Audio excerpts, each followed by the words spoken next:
இந்த உலகத்திலே இன்றைக்கு நம்முடைய கண்களுக்கு முன்பாக பிரபுக்களாக, வல்லவர்களாக, நம்மை விட உயர்ந்தவர்களாய், ஐயோ அவங்கள மாதிரி நான் இல்லையே, அவங்கள மாதிரி என் குடும்பம் இல்லையே, இப்படி நினைக்கிற அவர்கள் ஒரு காலத்திலே வல்லவர்களாக அவர்கள் இல்லை, பெரியவர்களாக இல்லை. ஆனா ஆண்டவர் சொல்லுகிறார், அப்படி வல்லவர்களாக இல்லாதவர்களை கர்த்தர் என்ன பண்ணுறாராமா, ஞானிகளை வெட்கப்படுத்தும்படியாக இந்த உலகத்திலே பைத்தியமானவைகளை தெரிந்து கொண்டார். பலம் உள்ளவைகளை வெட்கப்படுத்தும்படி உலகத்தில் பலவீனமானவைகளை தெரிந்து கொண்டார். அப்படின்னா கர்த்தர் என்ன வாக்கு கொடுக்கிறார்னா, மகனே மகளே, மற்றவர்களை பார்த்து நான் அவங்கள மாதிரி இல்லை, அவங்கள மாதிரி எனக்கு ஞானம் இல்லை, அவங்கள மாதிரி என்னுடைய சரீர தோற்றம் இல்லைன்னு நீங்க நினைக்க வேண்டிய அவசியம் இல்லை. என்னுடைய ஆண்டவர் சொல்லுகிறார், அப்படித்தான் நிறைய பேர் இருந்தாங்க. ஆனால் கர்த்தர் அப்படிப்பட்ட பலவீனமானவர்களை தெரிந்து கொண்டு பலவானாய் மாற்றுவது உண்மையானால் இந்த சத்தத்தை கேட்கிற உங்களையும் ஒரு நாள் சாட்சியாய் நிறுத்துகிறதற்கு ஆண்டவரால முடியும். வல்லமை உள்ள கருவியாய் மாற்றுவதற்கு உங்களால முடியும். அவர்களுக்கு முன்பாக தலை நிமிர்ந்து வாழ செய்வதற்கு ஆண்டவரால முடியும். ஞானிகளை வெட்கப்படுத்தும்படியாய் உலகத்திலே பைத்தியங்களை தெரிந்து கொண்ட கர்த்தர் ஒன்னும் இல்லைன்னு ஃபீல் பண்ற உங்களை ஆசீர்வதித்து, உங்கள் தலையை நிமிர பண்ணி, உங்களுக்கு பொறுப்புகளை கொடுத்து, உங்களை அங்கீகரித்து, அவர்களுக்கு முன்பாக மேன்மை உள்ளவர்களாய், தைரியம் உள்ளவர்களாய் கர்த்தரால் நிறுத்த முடியும். நம்புறவங்க நல்ல கரங்களை மேல தட்டி ஹல்லேலூயா. நம்மை ஆசீர்வதிப்பதற்கு எந்த காரியம் நமக்கு குறைவா இருக்கிறதோ அந்த காரியத்திலே நம்மை ஆசீர்வதிக்கிறதற்கு கர்த்தரால முடியும். விசுவாசிக்கிறீங்களா இல்லையா? ஸோ நம்பர் 1, முதலாவதாக ஒரு தேவனுடைய பிள்ளை யார் ரொம்ப இன்ஃபீரியர்ல இருக்கிறீங்களோ, அப்படின்னா தாழ்வு மனப்பான்மையில யார் இருக்கிறீர்களோ, நீங்க உடனே என்ன நினைக்கணும் அப்படின்னு சொன்னா, எனக்கு முன்பாக நான் நினைத்து என்னை தாழ்த்தி கொள்ளுகிற அந்த மனுஷன் எப்படிதான் தாயின் வயிற்றிலிருந்து பிறந்தாங்க அப்படின்னா நிர்வாணிதாய் தான் பிறந்தான். நீங்க யாரை வைத்து உங்களை தாழ்த்துகிறீர்களோ, யாரை வைத்து நீங்கள் தாழ்வு மனப்பான்மையிலே போயிருக்கிறீர்களோ, அந்த மனிதன் பிறக்கும் போது ஒன்றும் இல்லாமல் தான் பிறந்தார்கள். அவர்களை கர்த்தர் அப்படி நடத்த முடியுமானால், அந்த சூழ்நிலையை கர்த்தர் அவர்களுக்கு கொண்டு வர முடியுமானால், நான் நம்புகிறேன் ஞானிகளை வெட்கப்படுத்தும்படியாய் பைத்தியங்களை தெரிந்து கொண்ட அந்த தேவனால அவர்களை விட ஒரு உன்னதமான இடத்துல நம்மை கொண்டு போய் வைக்க முடியும். கர்த்தரால முடியும். நீங்க தைரியப்படுங்க, நீங்க தைரியப்படுங்க. நீங்க உங்களுடைய தாழ்வு மனப்பான்மையை நினைச்சு நீங்க வருத்தப்படாதீங்க. உங்களுக்கு இல்லாமையை நினைச்சு உங்களை ஒதுக்கிக்காதீங்க. உங்களுடைய சூழ்நிலை நினைச்சு நீங்க எல்லாரும் நான் வாழ்றதுக்கே தகுதியற்றவன் அப்படின்ற ஒரு சூழ்நிலைக்கு உங்களை கொண்டு வராதீங்க. நீங்க உடனே நீங்க என்ன நினைக்கணும் அப்படின்னு சொன்னா, எனக்கு ஒருவர் இருக்கிறார், என்னை பலப்படுத்துகிறதுக்கு ஒருத்தர் இருக்கிறார், அவர் என்னை நிறுத்துவார், அவர் என்னை அலங்கரிப்பார், என்ன சமுதாயத்தில் சாட்சியா அவரால் என்னை நிறுத்த முடியும். நான் ஒரு நாள் நிற்பேன். அதற்கு நேராய் கர்த்தர் என்னை கொண்டு போகிறதற்கு வல்லவராய் இருக்கிறாய். நான் நம்புகிறேன். நான் தீர்க்க தரிசனமாய் சொல்லுகிறேன், இந்த சத்தத்தை கேட்கிற யார் ஒரு தேவனுடைய பிள்ளை, என் சொந்தக்காரனுக்கு முன்னாடி எனக்கு தலை நிமிர்ந்து நிற்க முடியல பாஸ்டர், அவங்க முன்னாடி ரொம்ப கேவலப்பட்டது மாதிரி நான் நின்றுட்டு இருக்கிறேன், அவங்க என்னை ரொம்ப குறைவா அவங்க பார்க்குறாங்க, நான் என்ன செய்யறதுன்னே தெரியல, இதனால எந்த இடத்துக்கும் போகாம நான் என்னை ஒதுக்கிக்கிறேன், அவங்க என்னை பார்க்குற பார்வையே சரியில்லை, அவங்க என்னை பார்க்குற பார்வை ரொம்ப கேவலமா என்னை பார்க்குறாங்க. ஆனா ஆண்டவர் இன்று உங்க கரத்தை பிடிச்சு வாக்கு கொடுக்கிறாரு, ஞானியை வெட்கப்படுத்துறதுக்கு நாம் பைத்தியத்தை தெரிந்து கொள்கிறது உண்மையானால், அவங்க கண்களுக்கு முன்பாக, அவர்கள் கண்களுக்கு முன்பாக ஜோஷுவாவை சாதாரணமான நினைச்ச ஒரு மனுஷனுடைய கண்களுக்கு முன்பாக உயர்த்தின தேவன் கரங்களை தட்டி கொண்டு இருக்கும் போதே அவருடைய மகிமை உங்களுக்கு நேரே கடந்து வருகிறது, பிரசன்னம் கடந்து வருகிறது. எவரையும் மேன்மைப்படுத்தவும் பலப்படுத்தவும் அவருடைய கரத்தினால் ஆகும். கர்த்தர் வாக்கு கொடுக்கிறார், அந்த சொந்தங்களுக்கு முன்பாக நான் உன்னை நிறுத்துவேன், சாட்சியாய் நிறுத்துவேன். உன்னுடைய பலவீனங்கள் அன்றைக்கு மறக்கப்பட்டு போகும், உங்களுடைய குறைவுகள் அன்றைக்கு மறக்கப்பட்டு போகும். நீங்களும் அவர்களுக்கு முன்பாக தைரியமாய் இப்போ இப்போ இப்போ இயேசுவே, தகப்பனே, எங்களை மேன்மைப்படுத்துகிறவர் நல்லவராயிருக்கிறீர். ஹல்லேலூயா. 12 சீடர்களை தெரிந்து கொண்ட ஆண்டவர், வேதம் சொல்லுகிறது, அவர்களை மீன் பிடிக்கிறவர்களை கர்த்தர் தெரிந்து கொண்டார். கல்வி அறிவில்லாதவர்களை கர்த்தர் தெரிந்து கொண்டார். தெரிந்து கொண்டு அவ்வளவு பேருக்கு முன்னாடியும் கர்த்தர் அவங்களை தைரியமா நிக்க வச்சாரு. அவர்களுக்குள்ளே இருக்கிற தாழ்வு மனப்பான்மையை ஆண்டவர் எடுத்து போட்டாரு. அப்போ ஒவ்வொரு வாலிப தம்பியும் தங்கச்சியும் யாரு முன்னாடி நீங்க நிக்கணும் அப்படின்னா, கர்த்தர் முன்னாடி நீங்க நின்னா உங்க தாழ்வு மனப்பான்மையை மாற்றுகிற ஒருவர் உங்களோடு கூட இருக்கிறார். அப்போ ஃபர்ஸ்ட் நம்பிக்கை எனக்கு வேணும். ஃபர்ஸ்ட் எனக்கு ஒரு நம்பிக்கை வேணும். முதல் என்னுடைய இன்ஃபீரியரில் இருக்கிறவங்க, தாழ்வு மனப்பான்மையில் இருக்கிறவங்க ஒன்று நினச்சிக்குங்க, என்னை நடத்துகிறதற்கு என் தேவன் வல்லவராக இருக்கிறார். எத்தனை பேர் ஆமோதிக்கிறீர்கள்? எத்தனை பேர் ஆமோதிக்கிறீர்கள்?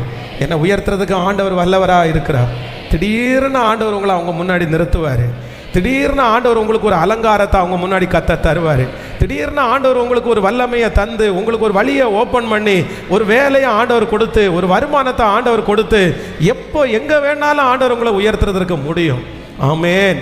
வேதத்தில் ரொம்ப அழகாய் சொல்லுகிறது, நகோமி அந்த ஊரை விட்டு திரும்பி வரும்போது யாருடைய முகத்தை பார்க்கறதுக்கும் அவங்களுக்கு பிடிக்கல. ஏன் அப்படின்னா, அவங்களுக்குள்ள ஒரு பெரிய இன்ஃபீரியர் இருக்குது, அவங்களுக்குள்ள ஒரு தாழ்வு மனப்பான்மை. அங்கே இருக்கிற அத்தனை பேரும் அவங்கள பார்த்து நகோமி நகோமி நகோமி அப்படின்னு கூப்பிடும்போது, இந்த நகோமி என்ன சொல்கிறாங்க அப்படின்னு சொன்னால், என்னை நகோமின்னு கூப்பிடாதீங்க, என்னை மாறாள்னு கூப்பிடுங்க. சர்வ வல்லவர் எனக்கு மிகுந்த கசப்பை கட்டளையிட்டார். எனக்கு உங்கள் முன்னாடி நின்று பேச முடியல, எனக்கு உங்கள் முன்னாடி என் பேரை கூட ஒழுங்காக சொல்ல முடியல, எனக்கு ரொம்ப கஷ்டமாக இருக்குது. நான் கொஞ்சம் மறைஞ்சு வாழ்ந்தா பரவாயில்ல, எனக்கு என் வாழ்க்கையில் நடந்தது மாதிரி யாருக்குமே நடக்கலை, என் வாழ்க்கையில் ரொம்ப தீமை நடந்துச்சு. ஆனால் வேதம் சொல்லுகிறது, ஒரு நாள் ஆண்டவர் அந்த நகோமியை மறுபடியும் கர்த்தர் நினைத்தார். அவளுடைய மருமகளை கர்த்தர் நினைத்தார். அவளுக்கு கர்த்தர் ஒரு குழந்தையை கர்த்தர் தந்தார். மறுபடியும் நகோமி சிரிப்போடு சந்தோஷத்தோடு அந்த ஜனங்களுக்கு முன்பாக அந்த ஊர்ல இருக்கிற அத்தனை பேரும் நகோமியினிடத்திலே வேதம் சொல்லுகிறது, அவளை மெச்சி கொண்டது போல. நான் நம்புறேன், இன்னைக்கு இருக்கிற சூழ்நிலையை நீங்க பார்க்கவே வேண்டாம். இன்றைக்கு இருக்கிற சூழ்நிலை நீங்க பார்க்கவே வேண்டாம். ஆண்டவர் நிச்சயம் உங்கள் தலையை உயர்த்துகிற ஒரு நாள் வரும். உங்க சரீரத்தை கர்த்தர் அழகுபடுத்த போறாரு. நீங்க கொஞ்சம் முயற்சி எடுத்தா போதும், ஆண்டவர் உங்களுடைய எல்லாவற்றையும் கர்த்தர் கிருபையாய் அலங்கரிக்க போகிறார். கைகளை அசைத்து ஒரு ஹல்லேலூயா சொல்லலாம். ஆமேன். கிட்டத்தட்ட ஒரு 20 ஆண்டுகளுக்கு முன்பாக செய்தி கொடுத்த முதல் செய்தி, ஃபஸ்ட்டு செய்தி, ஒரு 20 இயர்ஸுக்கு முன்னாடி இந்த சர்ச்சை ஆரம்பிக்கும் போது நம்முடைய திருச்சபையில் உள்ள வெஸ்லி அப்பா அதை வீடியோவாக ஷூட் பண்ணாங்க. ஜோம் அம்மா அதுக்கு ரொம்ப உதவியாக இருந்தாங்க. அப்போ அது ரொம்ப நாளாக என் கையில் கிடைக்கல. அதுக்கப்புறம் அது பார்த்து ரொம்ப வருஷம் ஆயிடுச்சு. ஸோ 20 வருஷத்துக்கு முன்னாடி திடீரென்னா அம்மா போன வாரத்தில் அந்த 20 வருஷத்துக்கு முன்னாடி நான் பிரசங்கம் பண்ணின அந்த சீடியை எடுத்துகிட்டு வந்தாங்க. நான் பிரசங்கம் பண்ணுற அந்த பிரசங்கத்தை போட்டு காமிச்சாங்க. உண்மையிலே அந்த பிரசங்கத்தை நான் உங்களுக்கு ஒரு நாள் காமிக்கிறேனே, அது என்னாலேயே நம்ப முடியல. அப்படின்னா நானா அப்படின்னு ஒரு பெரிய கேள்விக்குறியே ஆயிடுச்சு. ஸோ அவ்வளோ ஒல்லியாக, அவ்வளோ உடம்பெல்லாம் ஒட்டி போய் ரொம்ப ரொம்ப வித்தியாசமாக நான் காமிக்கிறேனே, இடையில ஒரு நாளைக்கு காமிக்கிறேன், நீங்களே ரொம்ப ஆச்சரியப்படுவீங்க. எனக்கே ரொம்ப ஆச்சரியமாச்சு.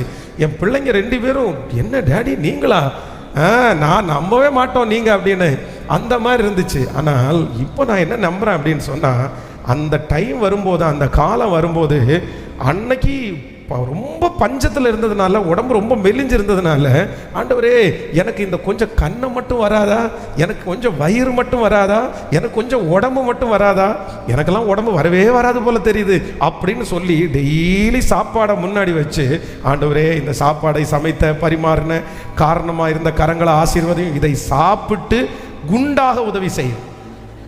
இதுதான் என்னுடைய ஜெபம். நிறைய வருஷம் இன்னும் ஞாபகம் இருக்குது. பல ஆண்டுகள் சாப்பாடை முன்னாடி வச்சு இந்த ஜெபத்தை பண்ணாமல் இருந்ததே இல்லை. இந்த சாப்பாடை சாப்பிட்டு நான் குண்டாக உதவி செய்யும், இன்னைக்கு அந்த சாப்பாடை சாப்பிட்டு ஒல்லியாக உதவி செய்யும் அப்படின்னு ஜெபம் பண்ண வேண்டியதாக இருக்குது. அப்போ நான் என்ன நம்புகிறேன் அப்படின்னா, அந்த காலம் வரும்போது, அந்த டைம் வரும்போது நான் நம்புகிறேன், தேவையான ஆகாரத்தை கொடுத்து, தேவையான பலத்தை கொடுத்து, எந்த காரியத்தை குறித்து நான் தாழ்வு அப்படின்னு நினைச்சேனோ அதை எனக்கு சரி பண்ணின தேவன் நல்லவராயிருக்கிறார். நான் விசுவாசிக்கிறேன். இந்த சத்தத்தை கேட்கிற ஆண்டவருடைய பிள்ளையே, நீ எந்த காரியத்தை குறித்து ரொம்ப இன்ஃபீரியரா இருக்கிறியோ அந்த காரியத்தை ஆண்டவர் பிளஸ் பண்றதுக்கு கர்த்தர் வல்லவரா இருக்கிறார். அதுல ஆண்டவர் உங்களுக்கு உயர்வை தர வல்லவரா இருக்கிறார். இது தீர்க்க தரிசனமான வார்த்தை. இது மனிதனால் கூடாதது, இது மாத்திரையினால் கூடாதது, இது குடும்பத்தினால் ஆகாதது. ஆனால் தேவனால் ஆகாத காரியம் என்று ஒன்றுமே இல்லை. விசுவாசிக்கிறவர்களுக்கு நடக்கும், விசுவாசிக்கிறவர்களுக்கு நடக்கும். ஹல்லேலூயா, ஆமென். ஒன்று, ஆண்டவர் உங்களை என்ன பண்ணுவாருன்னா, அந்த காரியத்தில் உங்களை தைரியப்படுத்துவார். கவனிங்க, அந்த காரியத்தில் உங்களை தைரியப்படுத்துவார். இல்லை அப்படின்னா அந்த காரியத்தையே ஆண்டவர் உங்களுக்கு தருவார். இது ரெண்டும் நமக்கு கிடைச்சா போதுமானது. நான் சொல்றது உங்களுக்கு புரியுதில்ல? இப்போ எனக்கு ஒரு 2 வீலர் இல்லை அப்படின்ற ஒரு தாழ்வு மனப்பான்மை இருக்குன்னா, ஒன்று ஆண்டவர் எனக்கு ஒரு 2 வீலரை கொடுத்து அந்த தாழ்வு மனப்பான்மையை எடுத்து போட வல்லவராக இருக்கிறார். இல்லை அப்படின்னு சொன்னா, உனக்கு 2 வீலர் இல்லைன்னா என்னடா, எதுக்கு போய் 2 வீலர் இல்லைன்னு கவலைப்பட்டு இருக்கிற? இத்தனை பஸ் ஓடுது இல்ல, அந்த பஸ்ல ஓடுறதுக்கு ஆண்டவர் நல்ல பெலத்தை தந்திருக்கிறார்ல, நீ தைரியமா போ. 2 வீலர் வச்சவங்க எல்லாருமே பெரிய ஆள் கிடையாது, நீயும் என் பார்வையில பெரிய ஆள் தான்ற மனதிலே ஒரு திருப்தியை ஆண்டவர் தரப்போகிறார். எனக்கு தெரியும், நான் செய்தியை கொடுத்துட்டே இருக்கும் போது ஆண்டவர் இந்த 2 காரியத்தை நிறைய பேரிடத்துல கர்த்தர் மூவ் பண்றத நான் பார்க்கிறேன். இனி இனி இனி இந்த ஆராதனைக்கு பிற்பாடு சத்துரு உங்களை மனதை கடினப்படுத்தி கஷ்டப்படுத்தி தாழ்வு மனப்பான்மையை கொண்டு வருகிறதை கர்த்தர் ஒரு நாளும் அனுமதிக்க மாட்டார், ஒரு நாளும் அனுமதிக்க மாட்டார். அப்ப நம்பர் 1, நீங்க ஃபர்ஸ்ட் இதை எத்தனை நாள் தொடரும்னு எனக்கு தெரியல, ஆனா இந்த மெசேஜை நான் ஆரம்பிக்கும் போதே ரொம்ப ஜெபம் பண்ணிட்டு ஆரம்பிச்சிருக்கிறேன். உங்க எல்லாருக்கும் ஆண்டவர் இந்த தைரியத்தை கர்த்தர் தரணும்னு. ஸோ நம்பர் 1 மறந்துடாதீங்க. நம்பர் 1, முதலாவதாக இன்ஃபீரியரில் இருக்கிறவங்க நினைக்க வேண்டிய செய்ய வேண்டிய முதல் காரியம் என்ன அப்படின்னா, என் சூழ்நிலையை மாற்றுவதற்கு கர்த்தர் வல்லவராய் இருக்கிறார். என்னை தூக்கி எடுக்கிறதற்கு ஆண்டவர் வல்லவராய் இருக்கிறார். இளைய குமாரனை கர்த்தர் தூக்கி எடுப்பாரே, ஆனால் என்னை தூக்கி எடுக்கிறதற்கு, என் சூழ்நிலையை மாற்றுவதற்கு ஆண்டவர் வல்லவராய் இருக்கிறார். ஹல்லேலூயா.